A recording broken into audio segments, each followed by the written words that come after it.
장애인 문화복지신문 제433호 제3면 기사입니다. 유호준 경기도 의원. 잇따른 발달 중증장애인 일가족 참사. 대책 마련 강조. 경기장애인 부모연대가 충북 청주에서 숨진 발달장애인 일가족을 추모하는 분향소를 경기도청 앞에 설치한 가운데 유호준 의원, 남양주 다산 양정동 이 분향소에 찾아가 조문을 한 뒤 발달장애인과 일가족의 비극적인 죽음은 정치의 무능이 낳은 사회적 참사라며 정부와 정치권이 관련 대책 마련에 함께해야 한다고 강조했다. 2022년 3월 수원에서는 생활고에 시달리던 어머니가 발달장애가 있는 8살 아들을 살해하는 사건이 발생했고, 같은 달 시흥에서도 암투병 중인 어머니가 20대 발달장애인 딸을 살해한 후 극단적인 선택을 시도했다.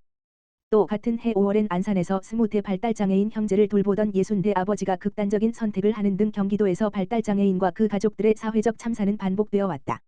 이에 따라 2022년 5월 수원역에 발달 중증장애인 참사 분향소가 운영된 바 있다. 그러던 중 올 5월 7일 청주에서 발달장애인 일가족이 방 한 칸에 나란히 누워 숨진 채 발견되며 전국적으로 다시 발달장애인과 그 일가족의 사회적 참사에 관련된 추모 분향소가 설치된 것이다. 2022년 6월 지방선거에서 당선된 직후 첫 외부 일정으로 동료 90년대생 당선자들과 함께 발달 중증장애인 참사 분향소를 방문한 바 있는 유호준 의원은 5월 24일 경기도청 앞에 다시 차려진 발달장애인 참사 추모 분향소를 방문해 조문한 뒤 김미범 경기장애인 부모연대 회장 등과 면담을 하며 언제까지 발달 중증장애인의 돌봄에 관한 책임을 장애인 거주시설이나 가정 내 독박 돌봄이라는 선택지만 강요할 것인가?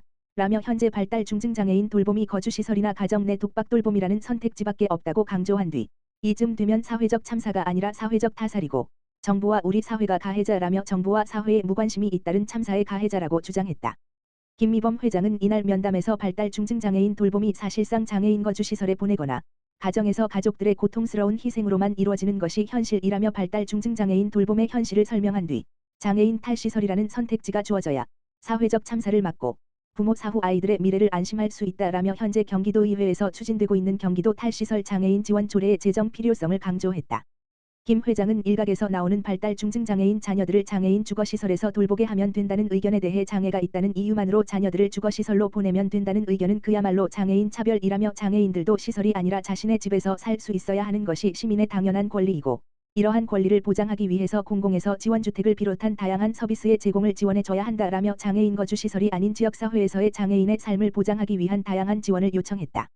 한편 유호준 의원이 경기장애인 부모연대 등과 함께 힘을 모아 대표 발의한 경기도 탈시설 장애인 지원 조례는 최근 발의 요건을 채워오는 6월 경기도의회 제375회 정례회에서 심사될 것으로 보인다. 실종아동을 가족의 품으로 관심 모아 이룬 기적 제18회 실종아동의 날 5.24 기념식 개최. 보건복지부 장관 조규홍 와 경찰청 청장 윤희근 은 아동권리보장원 원장 정익중과 함께 5월 24일 금 오전 11시 엠베서더 서울 불만 호텔 서울 중구 소재에서 제18회 실종아동의 날 기념식을 개최하였다. 매년 5월 25일은 아동 등의 실종을 예방하고 실종아동 등을 조기에 발견할 수 있도록 사회적 책임과 국민의 관심을 환기하기 위해 지정된 실종아동의 날로 올해 18주년을 맞이하였다.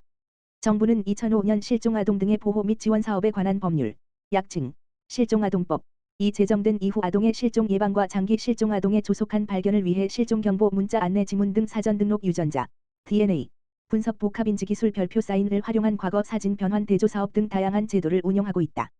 별표 사인 얼굴 모습을 포함하여 변화하는 모든 정보를 종합적으로 인식, 폐쇄 회로를 통해 실종자의 동선을 자동으로 추적하는 기술.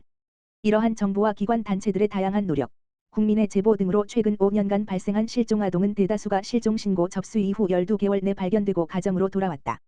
그러나 여전히 1년 이상 장기 실종아동이 1336명 별표 사인이 있고 이 가운데 20년 이상 장기 실종아동은 1044 별표 사인 명에 이른다. 별표 사인 실종아동 1번지 118명, 실종장애인, 지적자폐 정신 218명 별표 사인 실종아동 970번지명, 실종장애인, 지적자폐 정신 74명. 보건복지부는 장기 실종 가족들이 바라는 찾기 정보 확대 차원에서 친생부모의 정보가 불분명한 임양인이 무연고 아동으로 유전자 등록도 가능할 수 있도록 개선한다는 방침이다. 유공자 포상식에서는 그간 실종아동 예방 홍보와 찾기 활동에 기여한 코레이류통 주식회사, 홍유진, 호서대학교 부교수, 님 등 20명, 기관 포함에게 보건복지부 장관 표창을 수여하고 경찰청장 감사장을 5명에게 수여하였다. 현수엽 보건복지부 인구아동정책관은 실종아동이 가족의 품으로 돌아오기 위해서는 무엇보다도 사회의 관심이 필요하다. 실종아동 가족들의 아픔에 공감하고 찾기에 함께 해주시기 바란다라며 앞으로는 친생부모를 찾지 못한 임양인들도 실종아동 유전자 DB에 등록되도록 하여 임양인들의 친생부모 찾기에 도움이 되도록 할 방침이다라고 밝혔다. 경찰청 김학관 생활안전교통국장은 그동안 경찰은 사회 각계의 관심을 모아 실종아동이 무사히 가족의 품으로 돌아올 수 있도록 최선을 다해왔다라며 앞으로는 CCTV 자동 추적 등 첨단 이트 기술을 실종아동 등의 수색과 추적에 접목하는 등 과학기술 중심의 수색 수사로 패러다임을 바꿔 실종아동이 무사히 돌아올 수 있도록 끝까지 최선의 노력을 다하겠다라고 전하였다. 아동권리보장원 정익중 원장은 실종아동이 가족의 품으로 돌아오는 만남의 기적을 위해 실종아동에 대한 지속적인 관심과 참여를 부탁드리며 아동권리보장원은 앞으로도 실종아동 예방과 조기 발견을 위해 관계기관과 함께 최선의 노력을 기울여 나가겠다라고 하였다. 정윤경 도의원, 군포시장애인당구협회 활성화 방안 위해 앞장서. 경기도의회 정윤경 의원, 더불어민주당, 군포 1은 지난 27일 경기도의회 군포상담소에서 한국신체장애인복지회 경기도복지회 군포시지부 박상훈 회장과 군포시장애인당구협회 관계자들의 요청으로 군포시장애인당구 활성화 방안을 모색하기 위한 정담회 자리를 가졌다. 이날 관계자들은 군포시장애인당구협회 선수들은 당구 큐대 등 운동장비 부족과 현재 사용하고 있는 당구 테이블도 중대 사이즈로 대대 사이즈인 국제규격에 맞지 않아 훈련에 어려움이 있다라고 호소했다. 또한 시합을 나갈 때 차량 지원 없이 유류비만 지원되고 있는 실정이라 이동에 어려움을 겪고 있다고 말했다. 이에 정윤경 의원은 장애인들의 신체적, 정서적 삶의 질 향상을 위한 적극 지원 의지를 밝히면서 장애인 스포츠가 더욱더 활성화되길 기대하며 장애인 권익 증진을 위해 도의회 차원에서도 지속적이고 체계적인 지원 방안을 모색하겠다라고 전했다. 양주시 장애인 종합복지관, 전국 최초 장애인권 강주치의 연결고리 사업 추진. 양주시 장애인 종합복지관은 2020년 7월 17일부터 전국 최초로 장애인권 강주치의 사업과 장애인을 이어주는 당신의 보디가드 건강주치의 연결고리 사업을 수행하고 있다.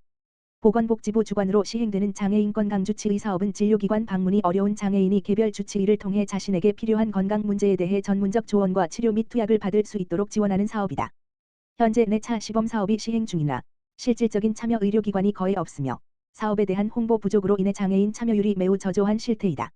이러한 문제점을 해결하기 위해 양주시 장애인 종합복지관에서는 건강주치의 사업을 적극적으로 수행하는 의료기관을 모색하고 필요한 장애인을 발굴하여 의료기관과 장애인을 이어주는 연결고리 사업을 2020년부터 수행해오고 있다. 양주시 장애인 종합복지관은 의정부 편한자리 의원과 업무 협약을 맺고 장애인 건강주치의 사업을 확대 운영하여 지역 내 장애인들의 건강관리와 증진을 도모하고 장기적으로 장애인의 삶의 질 향상을 목표로 하고 있다. 복지관 측은 장애인이 주치의를 통해서 진료 및 투약을 받는데 어려움이 없도록 의사와 장애인 간 소통을 지원하며 정기적인 건강관리와 시의적절한 치료를 받을 수 있도록 해당 사업을 지속하겠다고 밝혔다. 노동훈 원장 또한 우리 의원은 경기 북부 내 장애를 가진 모든 분들에게 최상의 의료 서비스를 제공함으로써 그들의 일상생활에서 겪는 어려움을 줄이는 데 일조하겠다고 포부를 드러냈다.